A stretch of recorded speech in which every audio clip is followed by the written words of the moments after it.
You're listening to the Ridge Journal Podcast with Josh Lloyd. Yeah. So how long have you been coaching? This is my 20th year. 20 years. That's a long time. Mm-hmm. What got you into coaching? My dad. I fought it for a while, but I knew pretty much when I was in high school. I'd watch specifically during basketball. My dad was the head basketball coach, and I played 4 years varsity basketball, and we'd watch a lot of film, a lot of basketball film. But obviously, always played football my whole life, and really found a true passion for football as a junior, and because I had a good junior and senior year, and went to college. Played for a year at App, and then just stopped playing, and was still big time into sports up there. And then I got into Watauga High School right there. Had a buddy that coached, and I would guess it was like 2005. Preston Clark, who's the principal at Bunker Hill now, we were the same age, but he graduated like a year earlier than me, and he coached at Watauga, and he referred my name to Adrian Snow, who's a well-known coach here in the state of North Carolina. And I met with him, and he hired me on the spot, and he hired me like late July, so the season's getting ready to start, and by the time the first game rolled around, I was one of the guys signaling in plays for offense. So I started in 2006 at Watauga, and then went to West Forsyth with Adrian Snow, and he took that job. But I knew pretty much when I was in high school that I was going to be a coach, because my dad coached here for 30 years. He was a defense coordinator with Tom Brown, and that's how I got into it. Looking back on your career, what's been the most significant thing that you've seen happen or change about football in the high school level? Like, what are you noticing most? Just loyalty and people moving around. We've lost people. We've had kids leave here and go to Newton. Two specifically, I'm not going to name their names. Sure. And but that was 10 years ago. Yeah. And we've had kids leave and come back, and we've had kids move in.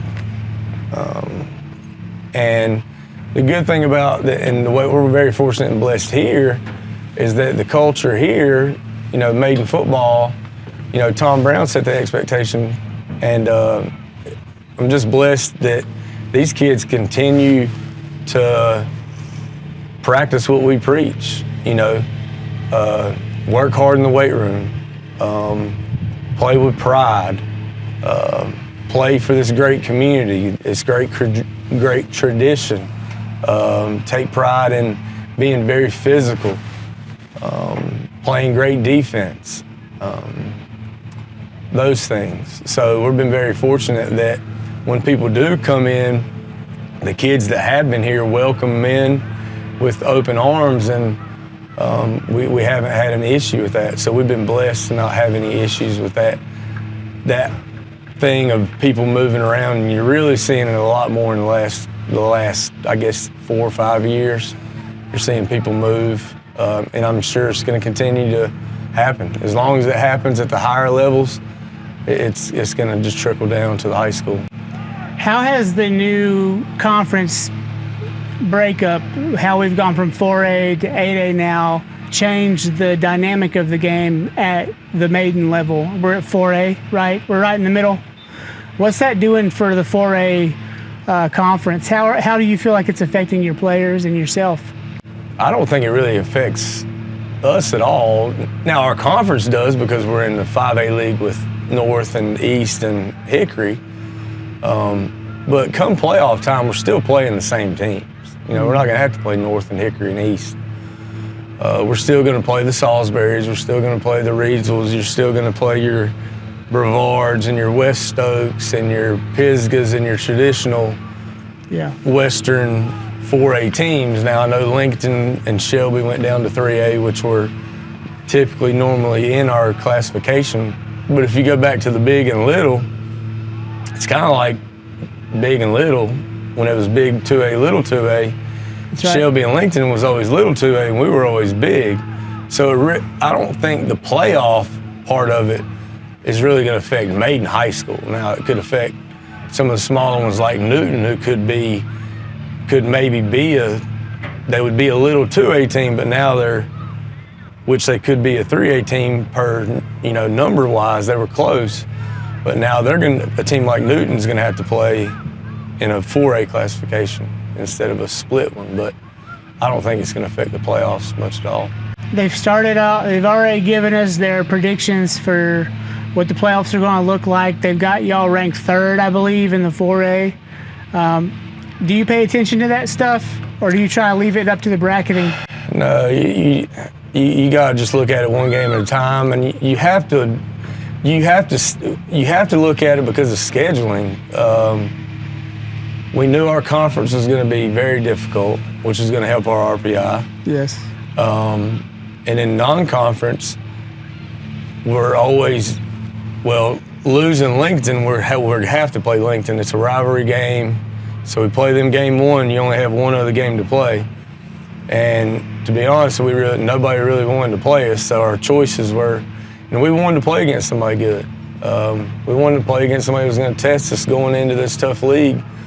And AC Reynolds ended up being the one we got, and we played them tough, and we had a chance to win.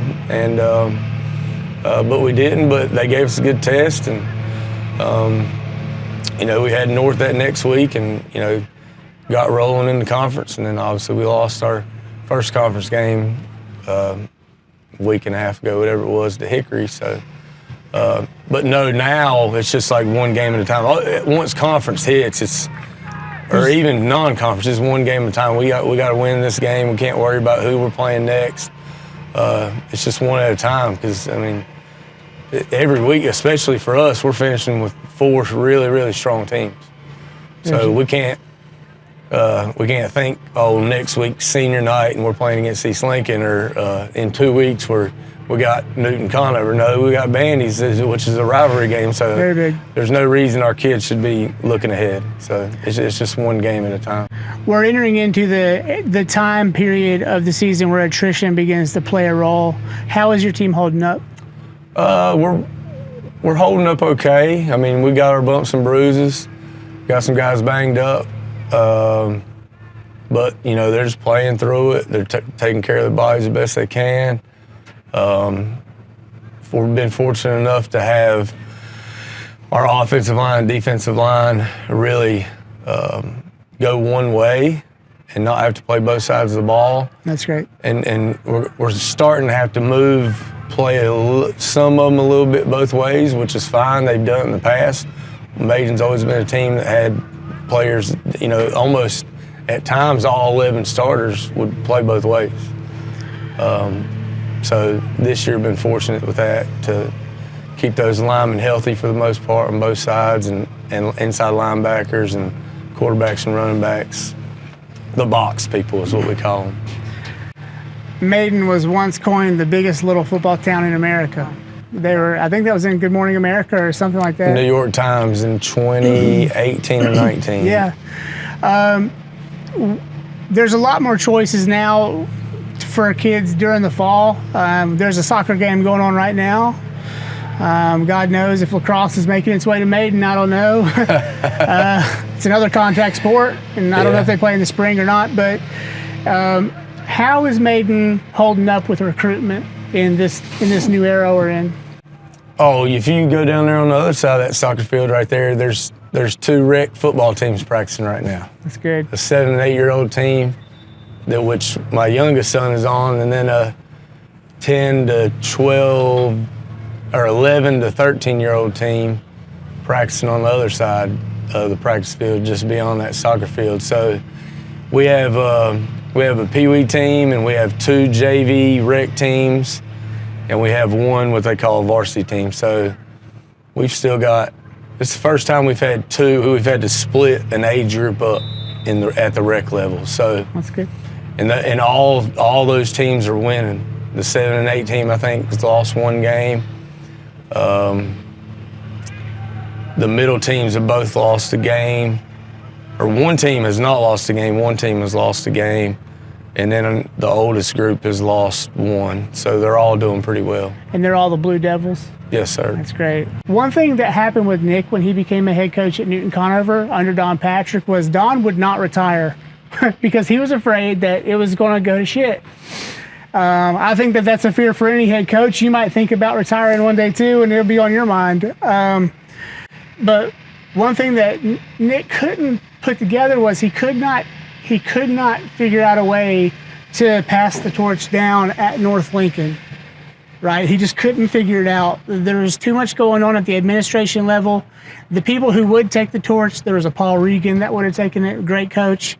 Jake Walker, a strong, quiet type, but he also is a good coach. They took on your defensive coordinator, I believe. He's over there now. I think he knew he was getting into a situation that was going to be pretty tough, but I didn't think he knew it was going to be that tough. Right. And yeah. How do you talk on that as a coach? Because it's no one's fault. No. It's not Nick's fault. It's not Henson's fault. Who do you blame? The parents want to blame the coach. Well, I mean, you see it on TV. I mean, Nick Saban, who wants to follow that guy? Yeah. The best coach, I mean, arguably ever. So DeBoer, however you say his name, I don't have time to follow as much college football, but at every level, they always say it's hard to replace the legend. And I was fortunate enough that I was far enough out that Tom was, he was 2008. Brian took over for 4 years, and then Coach Snyder did it for 4 years, so I was far enough away that, the pressure's still there to win because of, what it is here at Maiden. But Chris is a great guy, and he's a great coach. And I agree with Sam. I don't think he knew what he was, as much that he was getting into, but also you got to take into effect how much they lost. I mean, they lost 23 seniors or whatever it was. 27 seniors. So that's going to be hard for any coach to take over a program. So I think they just got to stick with them, and I know Chris is going to fight and keep fighting, and those kids play hard for him. They played hard for him when he was here for 2 years, and I don't see. I mean, I just see it taking time, and hopefully those people over there at North will give him time and let him get that program going, kind of like the way Matt's doing it at Newton. Matt struggled last year, and luckily he's got it turned around quick, and they're rolling right now. Yeah. So you never know. Chris might have that thing rolling next year. And in Matt's case, like you, there was enough time in between Nick's departure and him taking over. He would have been like the prodigal son, so to speak, and then all that weight would have been on him if it were 2014 and he took that job. Also, Matt was just a kid back then. 10 years ago, Matt was, just entering his 30s. And so, that's definitely not a time to be a head coach, in my humble opinion. People have done it, but that's a real, becoming a head coach. I mean, we're seeing coaches becoming head coaches at younger and younger ages now. It's just tough to see how the transitions go for some teams. And I don't think the administrators at the top, if they're not football people, they don't really understand how difficult it is to grow a program from scratch. I mean, you see it at the college level and at the pros. One thing I love watching about the pros is I'm watching the Indianapolis Colts, and they've got that woman on the sidelines with the pen and the pad, and they're winning. Yeah. And you're like, wow, she's really doing it. And so it takes some level of project management, I think, at that level to really keep everything tight. Do you watch that stuff at the top level, and does it affect you at all when you watch how a pro team can win or bring the Colts back from almost death? Colts haven't been good for a long time, and now here they're competitive. Yeah, not really, to be honest with you, because it's our season too, and we got to focus on our team. So just to be honest, I hear them talk about analytics and all those things, but I don't dive into it. I couldn't. I'd be lying to you if I tell you I knew a whole lot about it. What's your Sunday look like? Because you're obviously not watching football, or you're not watching NFL football. Saturday, so Friday night after the game, a few coaches come over to my house. We watch our film from that night.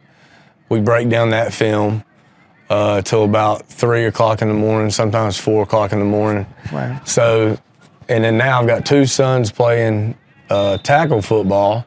So Saturday morning at 9 o'clock sometimes is my youngest son's first game.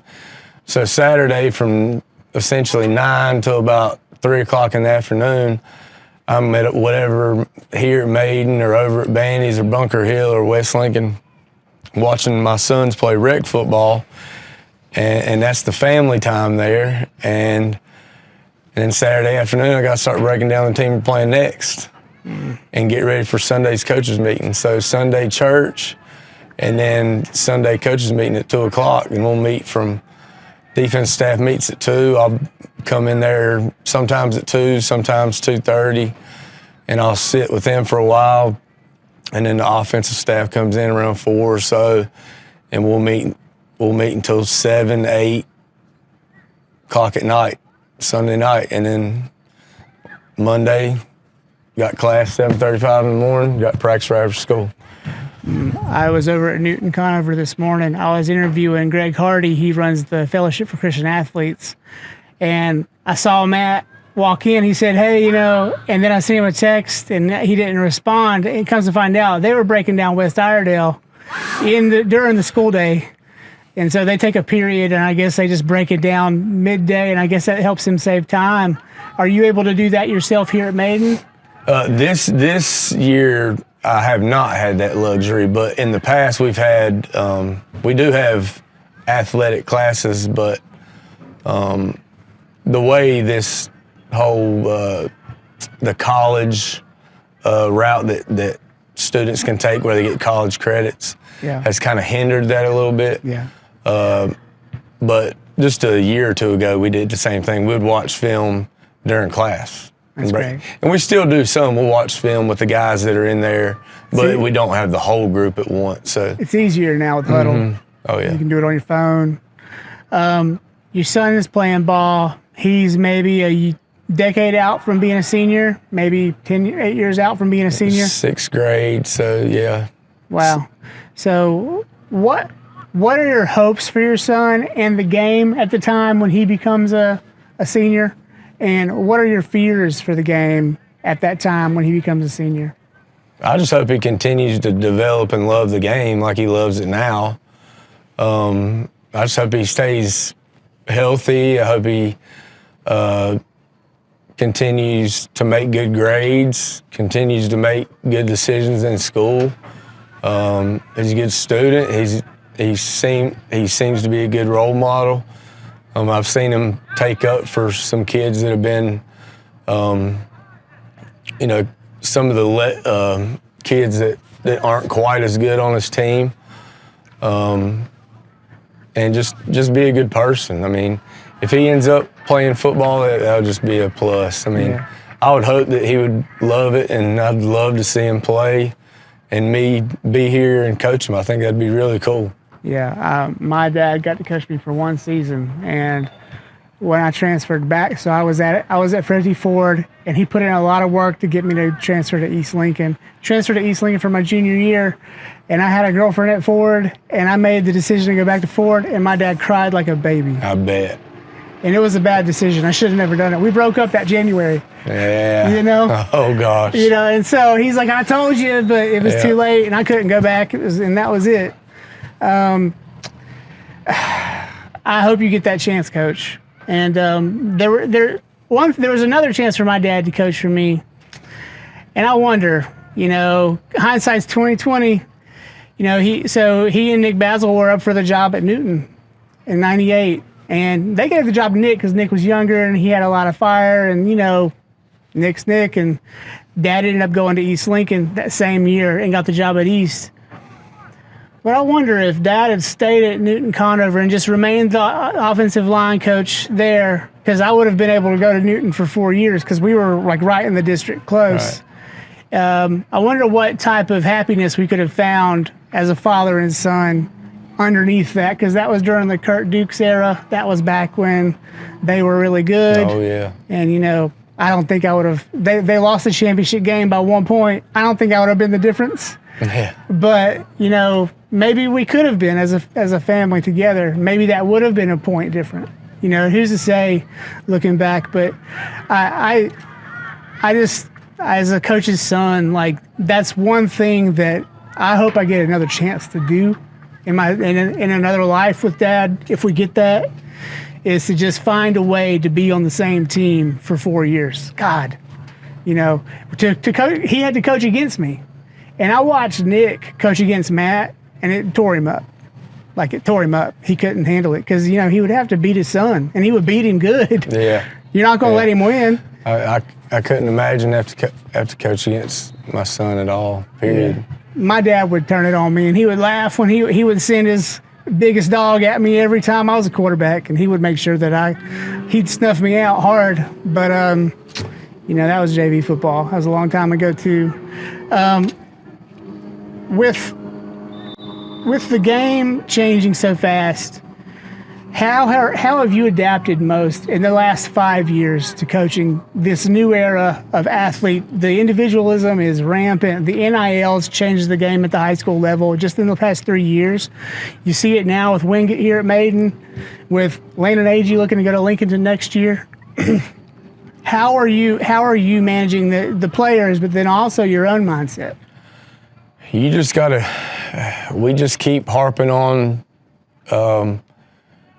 being selfless. Like, you have to be selfless, especially on a team that has a lot of good players. You know, we got a good quarterback, we got a good running back, we got 2 really good receivers, and you could argue we got 4 good receivers. And it's hard to spread the ball around. And at times you can see some of them get frustrated, and we just harp on it. You know, guys, if we're going to win as a team and we're going to be successful down the road, you got to be okay with not getting as many touches. Like that. Shannon is a prime example. I mean, all year long, I mean, it's been all eyes on him, and he struggled early on, mainly because they had 8, 9 people committed to the run, so we were still trying to force him to the ball and get him enough touches, but teams are making us throw it. And now that Grant, our quarterback, he can run it now, so that's loosened people up and opening it up more for Shannon. Shannon understands the offense more now, and we got Hampton Reed, who's having a killer year. Kiage's on the other side at receiver, playing great, and Tay Bradley, you know, he came back home, and he's really being a factor for us. And, you know, defensively, you know, Javian Siegel's become a really, really, really good corner. And our defensive coaches, Coach Mark Herman, defensive line coach Bubby Spake, linebacker coach Hugh McCall, DB coaches Keywan McDaniel and Caleb Farley. They're doing a great job with the defense of scheming and planning against teams. They had a great scheme against Hickory that slowed them down in the first half, and we just came out in the second half and just made too many mistakes. Our defensive staff's doing a great job, and again, just talking about team and this community. This Maiden's a special, unique community that packs this place out, and they travel. You know, the Friday night we play bandies. There'll be 1,000 people in the stands while we're warming up an hour and a half before the game. Maybe more than that. Maybe more than that. Yeah. I looked at last year's film, and you can see it. And you can see Bandy's side was about 80% full, and it was still 35 minutes to go before kickoff. That's great. So just harping on that. We're a family. We're a family as Maiden, as a community.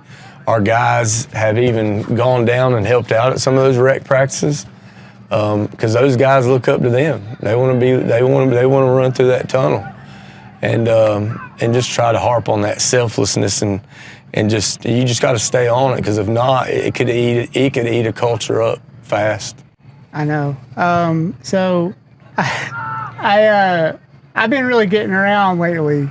I was at North Lincoln last year. I was a loyal Knight last year with Nick, and then now I'm under contract with Newton-Conover. I'm working with them, but I'm bouncing around, coming to Maiden. I'm filming at other schools, Gaffney, South Carolina, AC Reynolds. I'm filming up there. I'm filming with Owen. I'm actually interviewing their former coach, Kenny Ford. I love him. Wild man, yeah. Yeah. So we did a full case study on Kenny, because when Kenny left, Owen went to shit. Bad. Yeah. Almost like Newton. Almost, it was identical what happened with Kenny and with Nick when Nick left. And one thing that I've really come to notice is, like, everybody's got their rivalries, and like Newton-Conover might say, "Why are you going over to Maiden and filming over there? What are you doing? Are you a traitor?" No, I love football. And what I'm realizing is all these coaches love football too, and y'all are all the same. You're a lot like my dad. Nick is a lot like you. Shane Laws at AC Reynolds is a lot like you. You just all come from slightly different backgrounds. You have different personalities, but it's all football at the end of the day.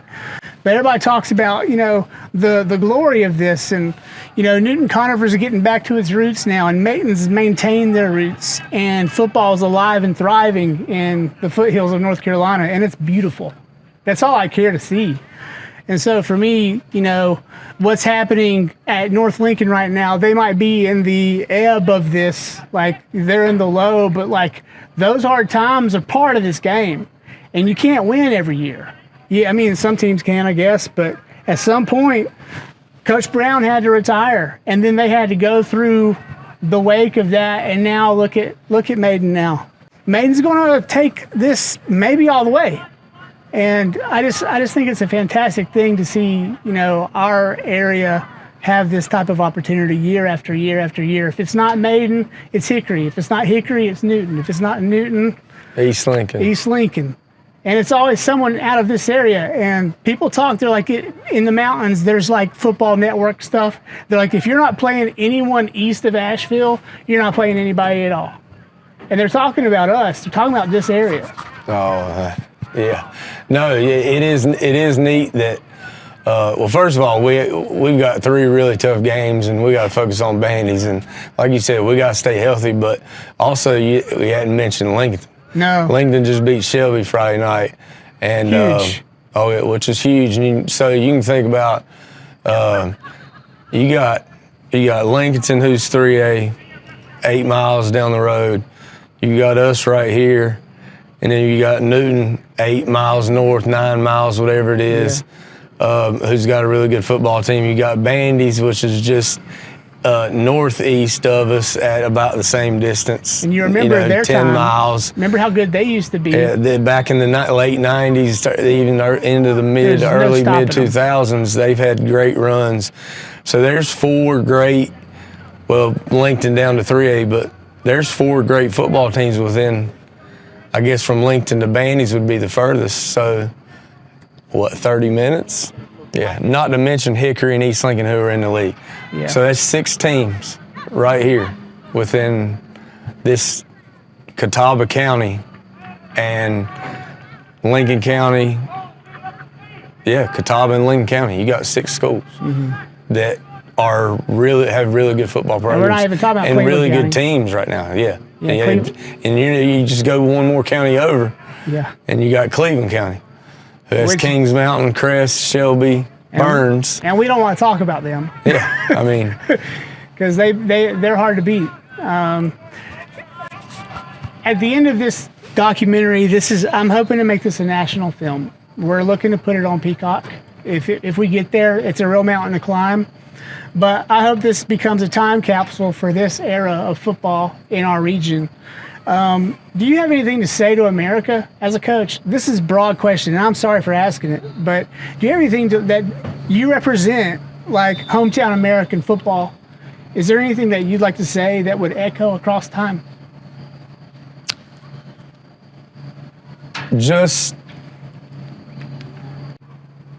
But high school football is the most pure sport there is, and I don't think anybody would argue that. We have Caleb Farley, who played in the NFL. He was an All-American at Virginia Tech. And he's coaching with us, and I only played 1 year of college football, and I redshirted, so I never stepped on the field. But there's nothing better than high school football. There's nothing better than, for me, especially coming back and being the head coach at my own school, it's just such a, it's almost like getting married, you know, those really special moments in your life, having your children. We get to have that almost every Friday night. And these players that come back, and now I've coached a lot of kids now that I played with, and a lot of kids that I was the ball boy when they played, and I looked up to them. And people, just, this is a really unique town. And I know there's a lot of them around the country. Sure. And but Tom Brown coined this whole thing, and it's certainly not about me, but Maiden High School football is one of the biggest little football towns in the world that really care about it. And it's all about, Tom Brown used to always say, it's not the size of the dog in the fight, the size of the fight in the dog. And playing with heart and playing with pride for your community and your teammates. And that's what Maiden football players do. We don't have the biggest players, we don't have the fastest players, but they play with a lot of heart, and they've always done that. They did it before I played, they did it while I played, and they've continued to do it, and they're doing it now, and I hope they continue to do it forever. All right, well, thank you, Coach. That's all I got for you. I just was really happy to speak with you today. Appreciate it. Yeah, anytime.